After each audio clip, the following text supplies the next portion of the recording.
Bonjour, aujourd'hui on va continuer dans notre Safari d'Ira, on va faire la section 4. On est rendu ici à la section 4.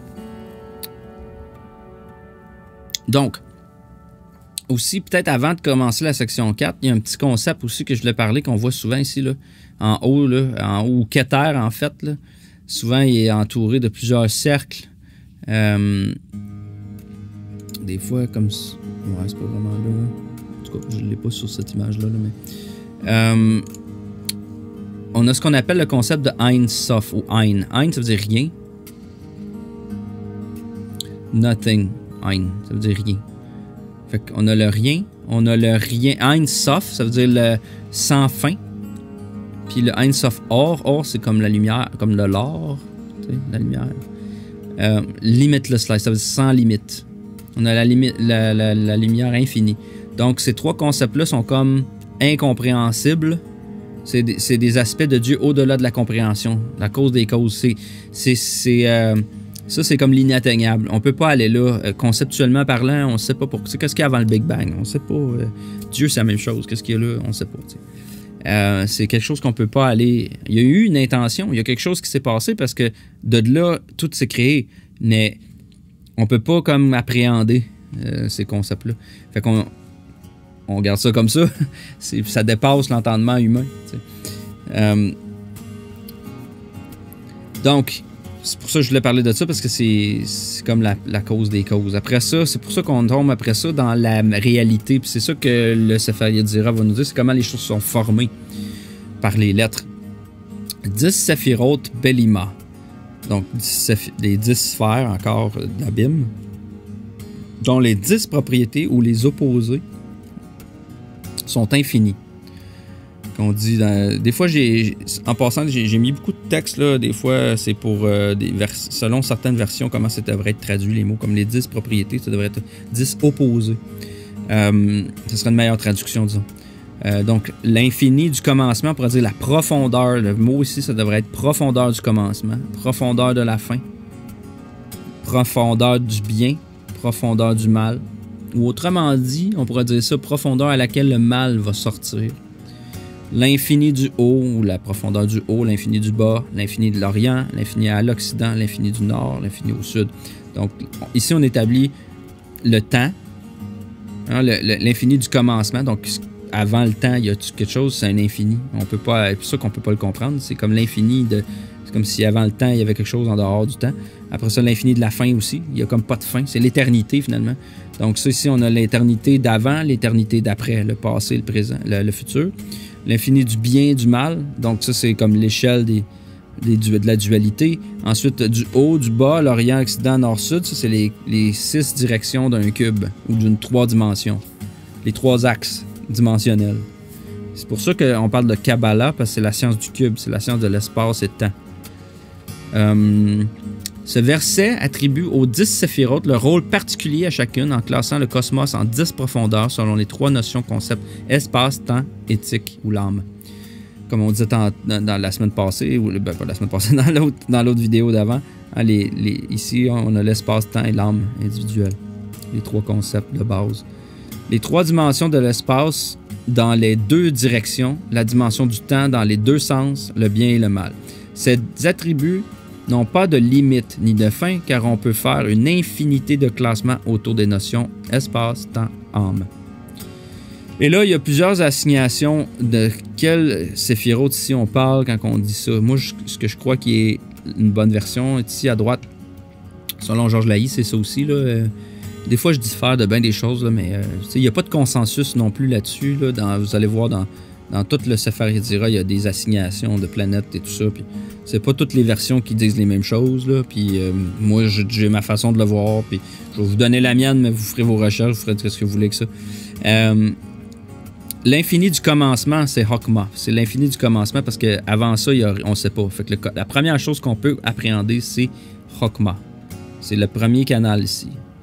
Donc, c'est pour ça que Chokmah, c'est l'infini du commencement. L'infini de la fin, c'est Binah. Ensuite de ça, Keter, c'est l'infini du bien, qui est le haut, qui serait comme le bien, parce que l'infini du mal, ça serait Malkut, la terre.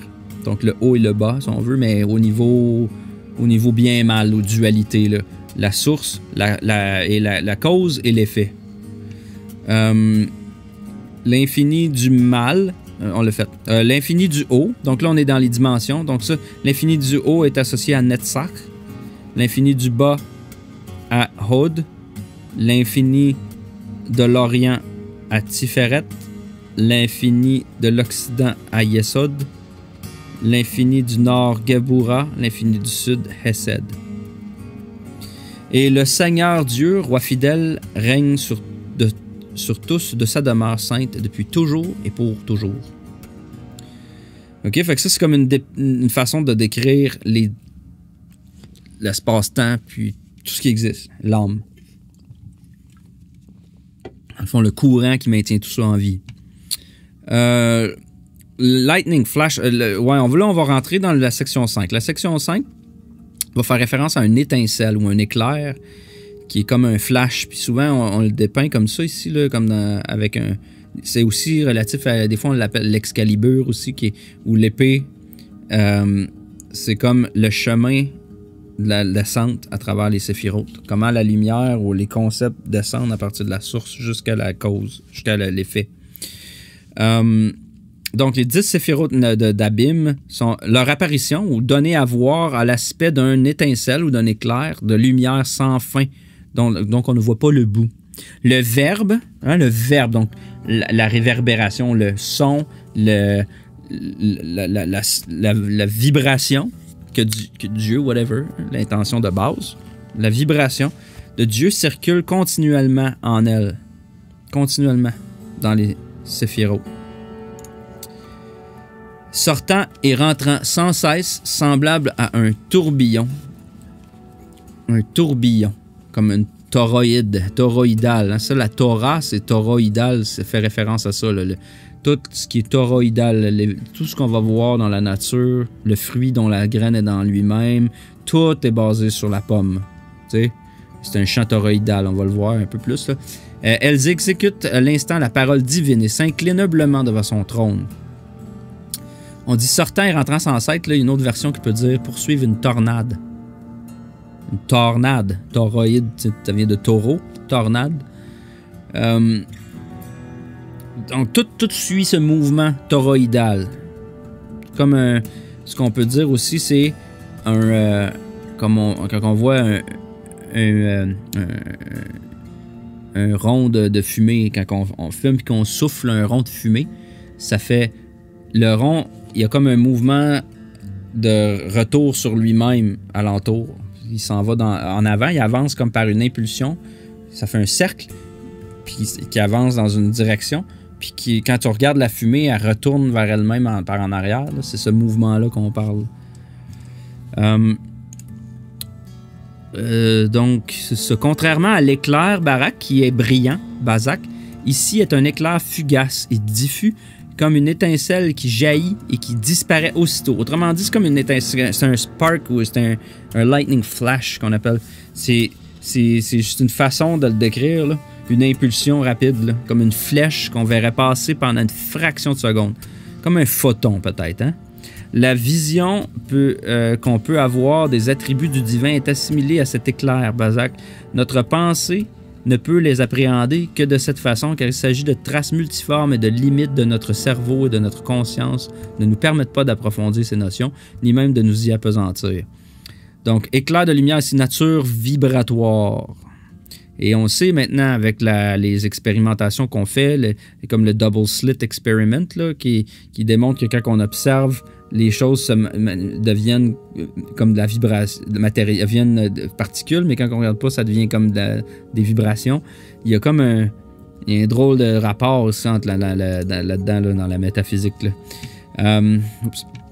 Donc, on continue. Ici, on a semblable, bon, on parlait du tourbillon, une tornade, tout ce qu'on voit dans la nature suit ces cycles-là, cette façon-là. Une impulsion, puis une toroïde. D'ailleurs, le mot world vient du whirl. Whirl, c'est ça, c'est comme un champ toroïdal, c'est un vortex aussi, là, le world. Fait que le mot vient de là. Le mot est formé Le mot world veut dire whirl. Whirl. C'est ça que c'est. Donc, section 6, peut-être avant. Oui, ça, c'est pour plus loin.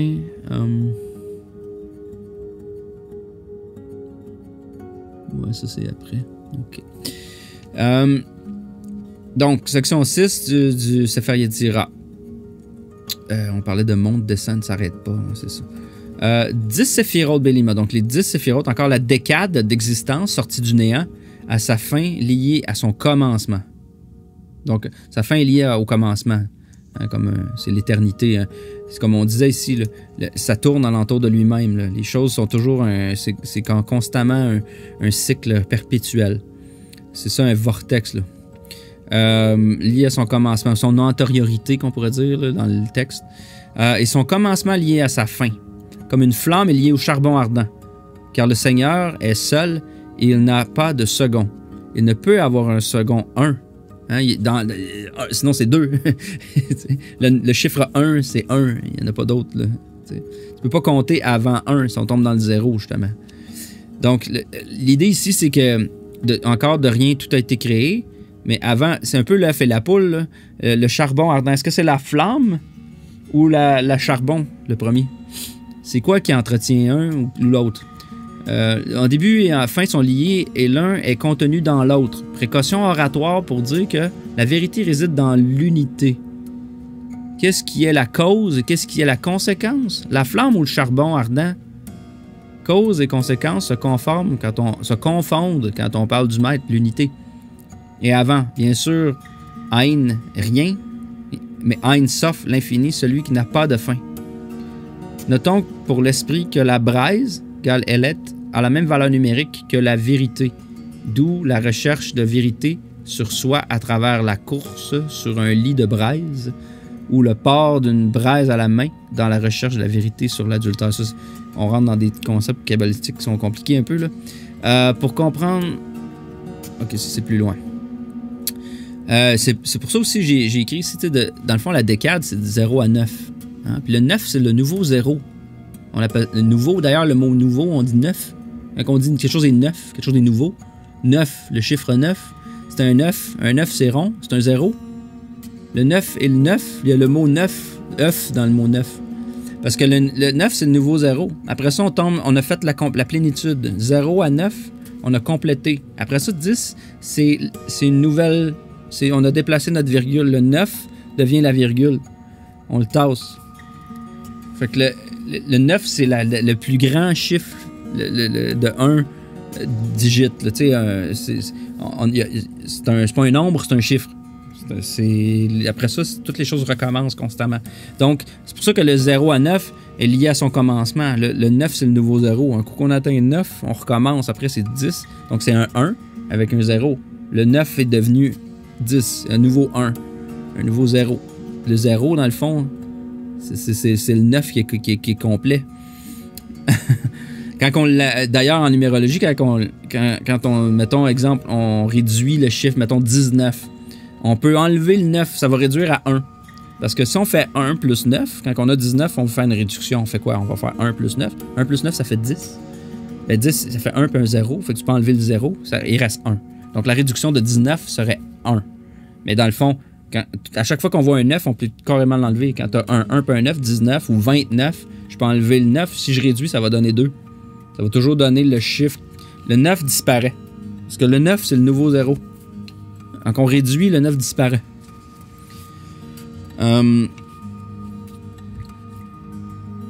Bon. De rien. Bon, c'est ça. C'est des échelles. C'est des échelles de constamment une dans l'autre. Le world aussi, c'est ça, hein, la carte du tarot. On parlait de world tantôt, mais le world, c'est ça. Il y a un cercle, le serpent qui mange chaque queue. C'est le constant recommencement, le monde. Tout part de l'unité muette Aleph qui devient souffle, puis voix, puis parole. Ça, c'est on va le voir, je pense que c'est un petit peu plus loin. Ouais, c'est ici. OK. Ça va être dans la section 8, ça. Section 7. 10 Séphirot de Bélima, donc d'Abim. Muselle ou retiens ta bouche pour ne pas en parler et ton cœur pour ne pas y réfléchir. Et si ton cœur s'emporte, ou court après ça, on va dire, reviens à l'endroit où il est dit et les Hayot, les roues, vont et viennent, car c'est pour cela que l'alliance a été conclue. Ça, c'est dans Ézéchiel 1,24. Tu sais, la vision du char d'Ézéchiel, la Merkaba. Tout le char d'Ézéchiel, il est ici, je pense. Là. Ouais. Tu sais, les roues, les créatures vivantes, toutes ces choses-là. C'est une vision. En fait, il faut comprendre que le livre d'Ézéchiel, c'est un livre de vision. C'est mystique. Comment avoir des visions. Ça parle de méditation puis de vision. Et c'est quoi le travail pour avoir des visions. Et donc, c'est ça ici, on parle de méditation ici. Et c'est pour ça que retiens ta bouche, donc parle pas. Et ton cœur, de pas réfléchir. C'est faire le vide, autrement dit. Reviens à l'endroit où il dit, quand les roues s'en vont dans un sens ou dans l'autre, tu sais, le char de Dieu se déplace, là, ben ça veut dire que c'est quand tes pensées se déplacent ou s'emportent, de les ramener à rien. De les ramener dans la roue, dans le centre de la roue. Une roue, elle a toujours un centre. Donc, si tu roules trop vite, si ça t'attourne, tu sais, quand tu te mets à réfléchir, tu as trop de pensées quand tu médites, puis tu n'es pas capable de faire le vide, reviens au centre. Ça veut dire reviens au centre de la roue, où le point est inerte. Le centre de la roue, il bouge pas. Tandis que la roue alentour, elle bouge. Donc, tes pensées bougent, se déplacent avec vitesse. Mais quand tu as de la difficulté à te concentrer, on veut revenir au centre. Donc, suivre le mouvement de la flamme, c'est retrouver un centre. C'est ça que ça veut dire. Donc, ensuite, on passerait à la section ici, section 8. La voix, le souffle, la parole, c'est cela, l'Esprit Saint, on va le voir ici, là. C'est une autre façon de le dire. OK. 10 Séphirot Bélima, c'est le souffle, le Ruach, qui est un souffle, de l'Esprit du Dieu vivant pour l'éternité. Le Verbe, ou pouvoir créateur, l'Esprit et le Verbe, ce sont ce que nous appelons le Saint-Esprit. Ici, on décrit c'est quoi l'Esprit Saint. C'est le souffle de l'Esprit, et avec lui sont gravés et sculptés les 22 lettres, 3 mères, 7 doubles, 12 simples, et chacune d'elles est esprit. Donc ici, là, on parle de le souffle, Roi. Ça, c'est vu que c'est une métaphore. Dieu a parlé le monde en existence. Donc, c'est quoi? Comment la parole fonctionne? Comment ça marche quand on parle? Ben, on utilise un souffle, le Roi. Donc, la technique pour parler ou chanter, c'est la même. On a besoin du souffle. Le souffle, c'est la colonne d'air que tu pousses. Elle n'a pas de son. C'est une colonne d'air qui sort, qui souffle. L'esprit du Dieu vivant pour l'éternité. Bon, le verbe, au pouvoir créateur, le verbe. Puis sinon, on a ce qu'on appelle, ce qu'on va graver. Donc, ici, on parle de 3 choses. On parle des lettres. Quand tu cherches, c'est où que c'est écrit?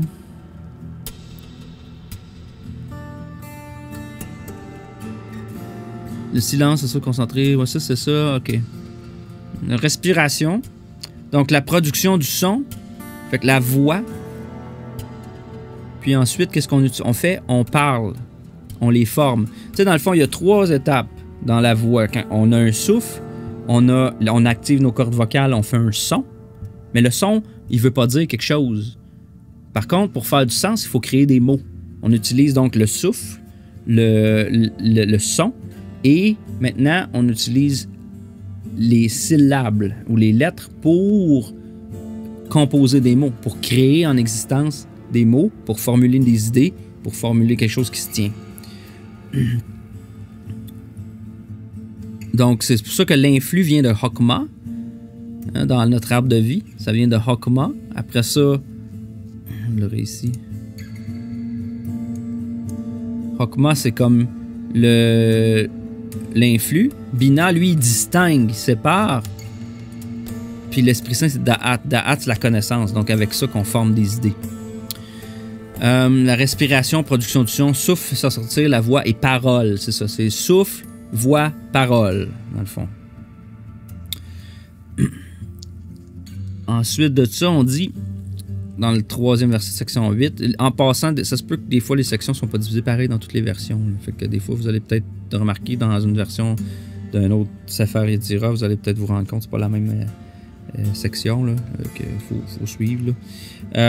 On dit dans le verset 3, c'est l'eau qui vient du souffle Avec eux, il forma et établit la matière première inanimée et vide. Il édifia Tohu, la ligne qui serpente autour du monde, et Bohu, la pierre occulte, enfouie dans l'abîme. Il posa le froid dessus, et elles devinrent poussière. Comme c'est écrit, il dit à la neige, la froidure, soit la terre, dans Job 37.6. C'est la matérialisation aussi. C'est qu'en fait, ici, on parle des concepts, là. On parle de peut-être même de matière noire. On n'est pas encore rendu dans la création matérielle. On est encore en train de conceptualiser des choses. Donc, quand on parle de l'eau qui vient du souffle, c'est une métaphore. Il a formé des matières inanimées et vides. Donc, le tohu et le bohu, on en a parlé l'autre fois. Le tohu est le vêtement le bohu est le vêtement du tohu. Le potentiel, c'est le tohu. C'est autrement dit, là, quand on dit que dans Genèse 1, 2, la terre est devenue informe et déserte, là, c'est qu'elle est devenue informe ou est devenue vide. Parce que dans le fond, le potentiel, c'est ça. Puis le bohu, lui, c'est le vêtement. C'est autrement dit, c'est ce qui va servir à l'articuler. Donc, on a un potentiel infini ou qui est une matière première, inanimée et vide. Il est vide, il n'y a rien, mais c'est comme un potentiel de tout. Puis le bohu, qui est les pierres occultes ou de la boue, ou qui est quelque chose qui sert à former. Qui sert à former des choses ou à condenser. Une boue, c'est mou, ça devient dur, ça devient rigide, puis ça devient de la terre solide. Ça va devenir un pot, exemple. Ça peut devenir une poterie. Ici, on peut lire ça va nous expliquer. Mais tout cela est liquide, fluctuant comme la boue ou de l'argile ou du sable mouvant. Il n'y a pas de résultat tangible que si le fluide se fige, comme en une eau, en cristaux de neige. D'où l'appel à la référence dans Job. On crée la terre de la neige, de la poussière. Ce qui veut dire là-dedans, c'est qu'il a utilisé le froid ou le concept de cristallisation pour faire de la matière. Ici, ce sont les signes, lettres qui dansent et se figent en mots, concepts, etc. Donc, c'est ce qu'on disait, c'est qu'on a un potentiel, puis après ça, on utilise des formes pour les mettre matérielles. On peut lire ici ça qu'il dit graver et sculpter. C'est quoi ça veut dire ici quand il a dit c'est le souffle de l'esprit, et avec lui sont gravés et sculptés les lettres. Chacune d'elles est esprit. Ce que ça veut dire, ça, si on va voir ici, là, on parle. Il est écrit dans le Shemot Rabbah, la Ruach, le souffle, a fait naître la Chokma, la sagesse. La Chokma représente les eaux indifférenciées avant la séparation en eau d'en haut et eau d'en bas, dans Genèse, au deuxième jour de la création. Avec l'expression eau venant du souffle, Mahim Meruach, le Sefer Yetzira fait allusion au verset. Il fait souffler sa roua, son souffle, et les eaux, Maïm, coulent. L'union des eaux est symbolisée par la pluie, qui est une ligne tracée entre le haut et le bas. La pluie, c'est comme ça fait une ligne qui vient d'en haut jusqu'en bas. Et symbolise le cours naturel de l'existence et la matière première indifférenciée. Il traça et sculpta, décrit la création des lettres dans le liquide des eaux de la sagesse. Ce passage à l'état fluide est symbolisé par l'encre, le premier véhicule de la lettre, que le Sefer Yetzira désigne par l'expression de boue et d'argile. La matérialisation de quelque chose, une écriture, exemple. L'expression Tohu Bohu, chaos et vide, montre le premier état de la création. Tohu est la substance pure première qui ne contient pas d'information et Bohu est l'information de l'existence. Les deux se retrouvent indifférenciés dans la Chokma, dans la sagesse. Avec le Bohu, information, et les lettres de l'alphabet peuvent être gravées sur le Tohu, substance. C'est ça. C'est pour ça qu'on a ces deux concepts-là. Le niveau de l'écriture divine est symbolisé par le verset « La terre, l'Eretz, était Tohu et Vohu ». Le verset qu'on a lu tantôt, Genèse 1-2. Eretz, la terre, est un mot féminin. Il fait allusion à la Malkout. Malkout qui est l'archétype du féminin, qui est la création matérielle. Et Tohu et Bohu décrivent la Chokma qui ne peut exister au-delà de Malkout. C'est pourquoi une certaine analyse du Sefer Yetzirah fait placer Hokmah après Malkout, conception qui soulève, et ainsi de suite. Là. Donc, OK, je pense que ça éclaire un petit peu ce qui se passe là. Il restait ça ici, j'ai oublié tantôt. On parlait de la vision d'Ézéchiel, ici, là, dans la méditation. Pour comprendre le Séphiroth, il faut commencer par faire le silence en soi, se concentrer, pour cela éviter de parler ou de réfléchir pour ne pas se disperser. Ici, il faut faire une halte dans les Séphiroth désignés. Da'at pour le verbe davar, désert, midbar, est tiferet, beauté pour la divulgation du cœur, harar, montagne. La méditation sur les Séphiroth entraîne la découverte d'une vision comparable à celle d'Ézéchiel, c'est-à-dire qu'on aborde le monde intermédiaire et angélique. Ce que je disais tantôt un petit peu là, avec la Merkaba. Ici, ici, on parlait tantôt un peu de Aleph. Pourquoi j'ai mis ça ici? C'est de tout part de l'unité muette Aleph qui devient souffle. Parce qu'Aleph, on se rappelle, je l'ai dit dans l'autre vidéo, mais c'est une lettre qu'on ne prononce pas. Parce que c'est un souffle. Elle n'est pas prononcée. C'est comme un souffle, mais il n'y a pas de son encore. C'est juste le principe du souffle. Puis voix, ce que je disais tantôt. Puis parole, c'est ça. La voix, c'est le son. Puis la parole, c'est l'articulation des sons. Cette Aleph contient le germe des signes-lettres. Le yod qui s'épanouit dans la réflexion. Au niveau du fondement Yesod. Le yod de Yesod sort de son secret Sod pour germer et fleurir en 22 lettres magnifiques. Parce que il y a quelque chose ici de réfléchi. Le Aleph, c'est un Vav qui sépare deux Yod ici. Et ça fait, si on prenait la valeur numérique de ça aussi, ça donnerait 26. C'est 10, 10 et 6, ça fait 26. Yod réfléchi par le Vav, c'est comme une réflexion aussi. Puis 26, c'est équivalent au nom de Dieu, Yahweh, là, YHWH, ça donne 26 aussi en guématrie. Je lance ça parce que c'est des concepts des fois qu'on va peut-être voir plus tard. Là. Bon, on commence à descendre. C'est une échelle, c'est ça. Puis pour revenir à tout ça, c'est un peu comme une échelle de densité. C'est comment qu'on crée de la matière à partir des concepts. Donc c'est peut-être un peu comme la matière noire aussi, ces choses-là. On va continuer un petit peu. On était rendu ici. Si on continue dans le même, on est encore dans le même chapitre. On tombe verset 4. C'est le feu qui vient de l'eau. Il établit par lui le trône de gloire. Les séraphins, les ophanim, ça c'est les roues, là, dans les roues ici. Les séraphins, c'est les anges, puis les créatures, c'est les hayot. Les saintes écritures, les saintes créatures vivantes, là, les hayot, et les anges serviteurs, et de ces trois, il fit sa demeure, comme il est écrit. Il fit ses esprits angéliques et ses ministres en agitant un feu ardent. Psaume 104.4. Il a choisi 3 lettres parmi les simples, selon le secret des 3 lettres mères, Aleph, Mem, Shin, R, O, feu.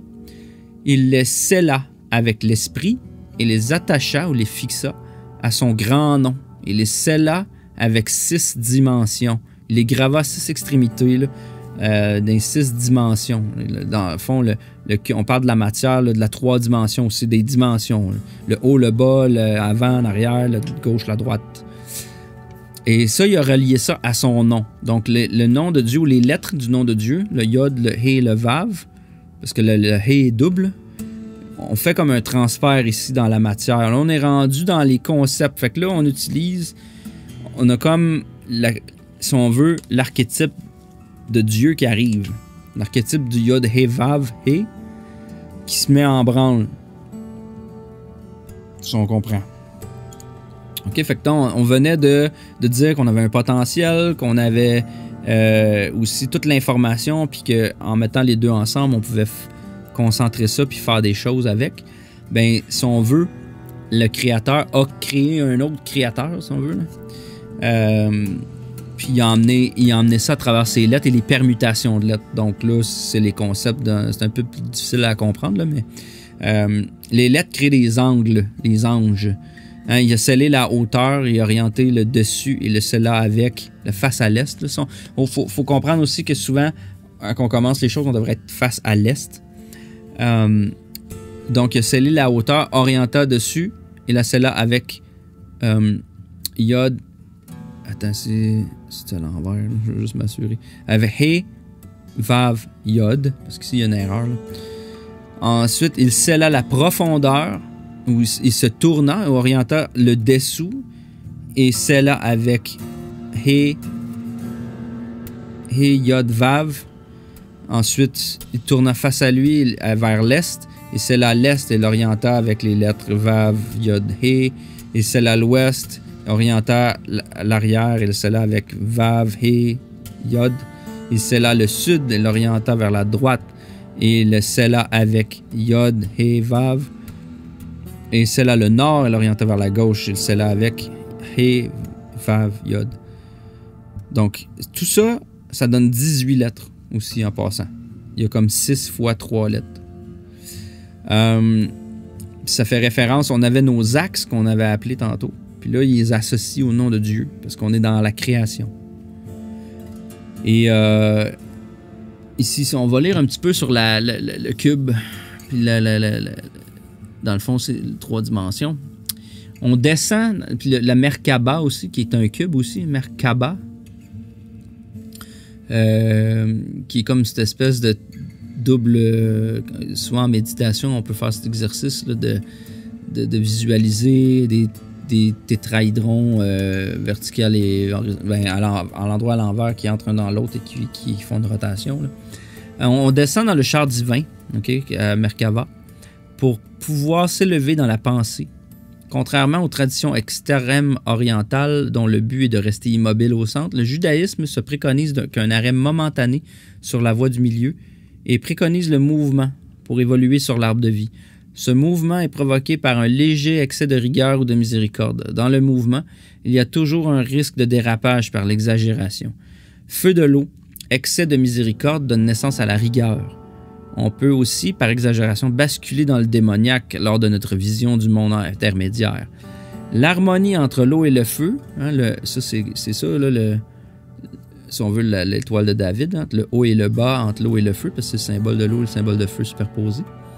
L'harmonie entre l'eau et le feu nous permet d'entrevoir le char divin sur son trône. Ce lieu peut être fondé que sur l'équilibre des 3 éléments, air, eau, feu. Cette vision est progressive et passe par les différents niveaux angéliques, par différents angles. Les anges de service appartiennent au monde matériel, les Hayot HaKodesh ou chérubins au monde de la fabrication, ou Asiya, les Ophanim, les roues, au monde de la formation, ou Yedira, et les Séraphim au monde de la création, ou Bria, d'où on aperçoit le char divin. Et là, il faut être rendu en haut pour voir le char divin. C'est une façon de monter en méditation. C'est une technique de méditation en méditant sur les lettres et les concepts. Dépendamment d'où on les place, de comment on travaille avec ça. Donc, c'est ça. La lettre reçoit. C'est un réceptacle. Ça, la Kabbale, hein? Kabbalah, c'est réception. Donc, les lettres, c'est un récepteur, un conteneur, un chariot, un véhicule. Les lettres, c'est des véhicules de concepts et d'énergie qui ont servi à construire le monde, à créer, à former le monde. Parmi les 12 lettres simples, on distingue 3 appartenant au nom divin. Dans les lettres simples, c'est pour ça le Yod, He, Vav. Après ça, on double une des lettres pour faire le Yod, He, Vav, He. Ça, c'est parce qu'on arrive dans la matière, on arrive dans le dernier monde. Parmi les 12 lettres simples, on distingue 3 appartenant au nom divin, Yod, He, Vav. Ce sont les 3 lettres qui permettent de conjuguer, donc de mettre en mouvement les mots pour faire des phrases. Donc, ces lettres-là sont là pour ça, servent à ça. Yod est lié à la sagesse et à la miséricorde. He est lié au discernement et à la rigueur. Vav est lié au centre et représente à travers Tiferet et les séphirotes inférieures qui manquaient à notre construction. En combinant ces 3 lettres, on obtient 6 positions qu'on assimile aux 6 directions de l'espace. Et aux séphirotes Hesed, Gevura, Netzachod, Tiferet, Yesod, Keter et Malkut représentent alors... Oups, excusez. Ouais, c'est ça. Keter et Malkut représentent alors le souffle divin créateur et son écho, le souffle du souffle. Les éléments eau et feu seraient déclinés par Chokma Bina. La signature du divin est dans cette construction de l'arbre de vie. Dans ce schéma, le temps serait au-dessus de Keter dans Ain et au-dessous de Malkut dans le monde matériel dans Ain aussi. Là. Le bien serait dans le verso de l'arbre et le mal serait dans l'envers du décor. OK? Parce que, veux pas, l'arbre a aussi, s'il y a de la lumière puis qu'il y a des sphères, il y a des ombrages. Et ça, on appelle ça les clipotes. Ça, c'est comme le côté négatif. C'est comme si on inversait le blanc puis le noir, ben là, on verrait en noir. Parce que tout ce qui est créé dans le monde a des concepts. Les concepts vont avoir une ombre. Parce que la lumière fait des ombres. Fait que c'est pour ça qu'il y a un arbre dans la lumière puis il y a un arbre dans le noir. Ça, c'est un peu plus poussé, là. Mais pour en revenir, on a parlé tantôt que le Yod, c'était Hokmah. On avait le He, qui était la mer, qui est Bina. Puis on avait le Vav, qui est dans le Tiferet ici. Puis qui contient le Vav ici, qui est comme tout le monde astral, là, qui est tout le côté ici, le centre de l'arbre. Et puis le dernier He qui devient la fille, la matière. Donc Yod, He, Vav, He. C'est ça qui fait référence ici, là, dans qu'on a parlé ici. Les séphirotes, là, que les lettres du tétragramme sont reliées à l'arbre de vie de cette façon-là. Donc, ça nous amène à section 9. Oui. Tels sont les 10 séphirotes. Je pense qu'on avait fait le tour. Hein, la dynamique des lettres. Moi, je pense que ça fait le tour pour moi. Tels sont les 10 séphirotes Bélima ou les sphères d'existence sorties du néant. De l'esprit de Dieu vivant émana l'air, de l'air l'eau, de l'eau le feu ou éther, et de l'éther la hauteur, la profondeur, l'est, l'ouest, le sud, le nord. OK? Fait que là, on a parlé de la réalité matérielle, les axes qui définissent l'espace. On a parlé de tout ça. Ensuite de ça, prochaine page, on passe au deuxième chapitre, donc on fera ça dans une prochaine vidéo. Alors, je vous remercie de votre attention. On se reverra bientôt.